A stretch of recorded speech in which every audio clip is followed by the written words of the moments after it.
ख्वाब देखे थे मैंने कि बेटा तरक्की करेगा तो ऐसे करूंगी, ऐसे घर में रौनक आएगी, ऐसे भी आऊंगी, लेकिन बस ख्वाब ही रह गए। अरे एक बार नौकरी लगी तो सारे ख्वाब पूरे हो जाएंगे। बहू तो आई गई है। बहू? हाँ, वो खाली हाथ खाली गला बहू आई हैं। मम्मी हर वक्त ये बातें क्यों करती रहती? कुछ और बात कर लो। अरे बेटा मैं तो कुछ कहती ही नहीं हूँ, एक लफ्ज नहीं कहती, चुप रहती हूँ। होती ना कोई और सास तो फिर क्या क्या कहती, ये तो तुम्हारी सोच है। अभी तो ये कुछ कहती नहीं बेटा। मेरी भांजी को गरीब कहकर धुतकारा था ना। चलो ट्रक भरकर ना सही, 2-3 संदूक भरकर ही भेज देती मेरी बहन। बाबा आप भी अम्मी की जुबान बोल रही? बेटा जाहिलों को उनकी जुबान में समझाना पड़ता है। हाँ, जाहिल तो हम है, पैदाइशी जाहिल। पढ़े लिखे काबिल तो बस ये है, डॉक्टर, इंजीनियर। अरे जिस पढ़े लिखे काबिल बेटे पे आप इतना अकड़ रहे हैं ना, वो मैंने पैदा किया है। मेरी जाहिल कोख से इतना काबिल बच्चा पैदा हुआ है, जिसे माशाल्लाह इतनी बड़ी कंपनी ने इस काबिल बच्चे को नौकरी दी है। होगा किसी का ऐसा प्यारा बच्चा, इतना काबिल, माशाल्लाह, अल्लाह नजरे बद से बचाए मेरा। होगी तुम्हारी बेटा कोई गाड़ी शाड़ी भी मिलेगी? जी बाबा, बस अपॉइंटमेंट लेटर आने दें। सुनो, तनख्वाह क्या देंगे? अच्छी खासी देंगे, बहू की जहेज ना लाने को भूल जाएंगे। अच्छा, और सुनो, अब ये ना करना कि सारी तनख्वाह लाके अपनी बीवी की हथेली पे रख दो।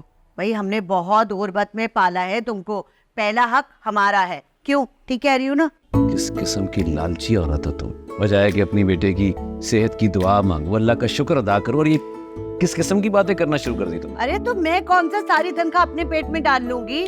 ये जो अमीर जादियां लेके आए हैं ना आप लोग ब्याह के, अपने बापों का पैसा खर्च करने की आती है, तो खजम का पैसा भी यूं चुटकियों में उड़ा देंगी। तो मैं तो सबके ऊपर संभाल के खर्च करूंगी ना। अरे एक मिनट रुको भाई, मैं तो भूल ही गई बिल्कुल इस क्या अब क्या याद आ गया? इमाम जामिन बांधना है। अम्मी अम्मी इतने दिनों के बाद जा रहे हो ऑफिस? तो अम्मी नहीं अम्मी, ये मैं कैसे पहन के जाऊंगा? ऑफिस वाले क्या बोलेंगे? अरे चुप करो, खबरदारी उतारो ऑफिस के बाहर। नहीं करे ना उतार के खैरात कर देना। अच्छा लग रहा है, बुरा लग रहा है। वापसी में ना काम करना, मिठाई लेते हुए आना। खैर मैं बस अपने रूम से कुछ चीजें लेकर आती हूँ।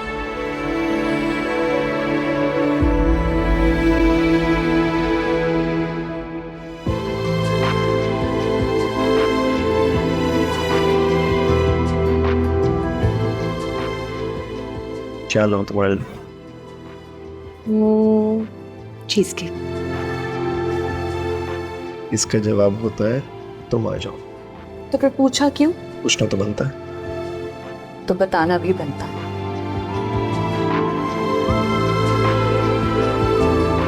एक बात बताओ, खुश हो?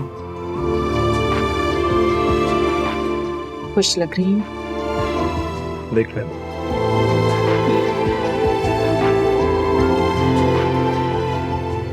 बस बीवी की शक्ल देख के ही घर से निकलेगा।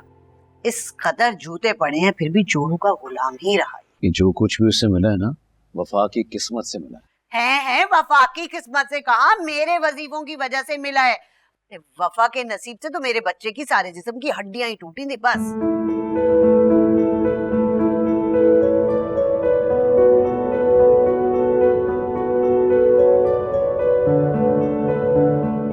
भाई चल ले यार, क्लास मिस हो जाएगी। यार चाओ चीज की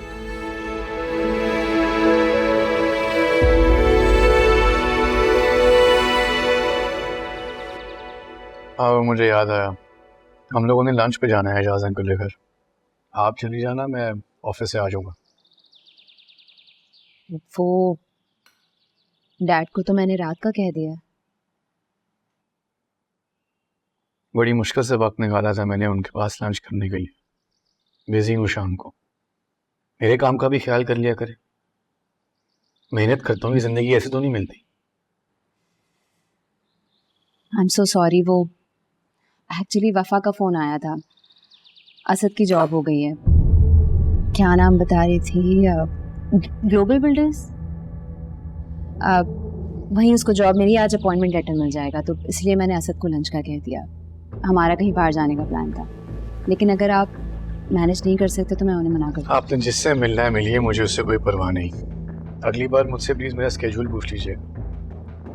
मैं शाम को आपको इजाजत मिले घर ही मिलूंगा। अब शेरोज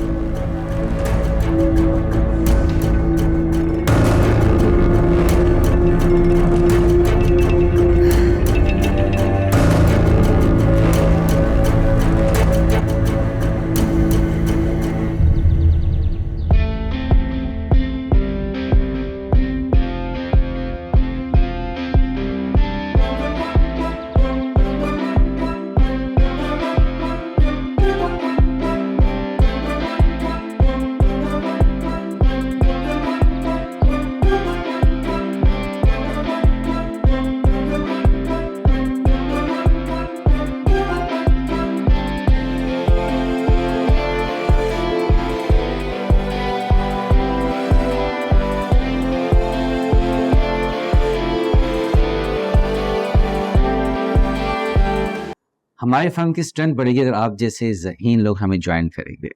और फिर इंटरव्यू में आपने हमारे सीईओ को तो फ्लैट ही कर दिया। Sir thank you so much, thank you.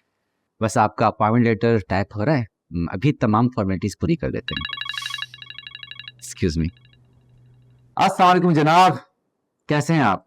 कैसी खिदमत करें आपकी? हमारी खुशकिस्मती कि आपने हमें सुबह सुबह याद किया। हुक्म करें, क्या कर सकते हैं आपके लिए? हाँ तुम्हें रेफरेंस भेज रहा हूँ मैं एक।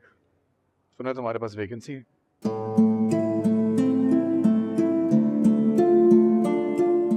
हाँ हाँ, लेकिन अपॉइंटमेंट लेटर तो जारी नहीं किया ना अभी तक। तो बस ठीक है, मैं बस तुम्हें थोड़ी देर में कंफर्म कर रहा हूँ। आप हमारे लिए फेवर करेंगे तो आपका भी कल अच्छा गुजरेगा। और वो क्या बता रहे थे टेंडर के बारे में? तो आओ ना कभी, मैं तुम्हें मिलाऊंगा एजाज अंकल से, ये प्रॉब्लम भी सॉल्व करवा देंगे। हाँ मैं आता हूँ। चलो, thank you, thank you. Okay. I am sorry sir, मैं आपको इस पोस्ट पे नहीं रख सकता। असल में हमारी कुछ मजबूरियां होती हैं, मेरे ख्याल में आप समझ गए नहीं। वैसे अगले महीने हमारी कुछ स्पेस खाली हो रहा है फर्म में, तो मैं कोशिश करूंगा अपनी पूरी कि आप उसमें एडजस्ट कर सकूं। ठीक।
लंच पे नहीं गई?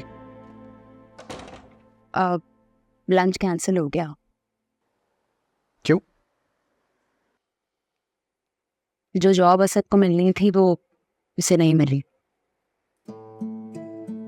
वफा काफ़ी अपसेट है सिचुएशन के लेके, असद के पास रहना चाह रही थी इसलिए उसने लंच कैंसिल करवा दिया। आजकल काफ़ी सिफारिशों की कॉल्स आ रही हैं, आ गई होगी कोई ना कोई कॉल। एग्जैक्टली ऐसे ही हुआ है।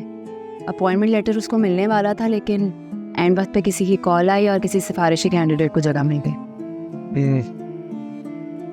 वैसे एजाज अंकल की काफ़ी जान पहचान है ग्लोबल बिल्डर्स वालों से। आई होप आपने कोई बात नहीं की उनसे असद की जॉब के बारे में। वफा की शादी के बाद से वो बहुत अजीब से हुए हैं, कुछ भी कर सकते हैं। और हो सकता है एजाज अंकल ने खुद उसकी जॉब कैंसिल करवाई। लेकिन डैड ऐसा क्यों करेंगे? जो किसी इंसान की जान लेने की कोशिश कर सकता है वो कुछ भी कर सकता है।